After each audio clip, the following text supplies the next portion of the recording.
Hey friends, thanks for joining me for another Bloom Thyme Minute. The 2024 Bloom Explosion continues. And today we're talking about Plum Perfect. And she is just about perfect. Just look at the intense beauty of this rose. I have 3 of them. This is their second year. All 3 are doing very well. They proved last year to be healthy. There's some fragrance, not intense fragrance, but there is intense color. Now, Plum Perfect is part of the Star Roses and Plants Sunbelt collection from Cortis. So a lot of the Cortis roses do very well in my garden. She's bred for intense heat and she's getting a workout today.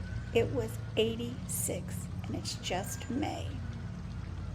I saw on their website that High Country Roses has this one for sale. So if you're looking to add this one to your garden, check them out.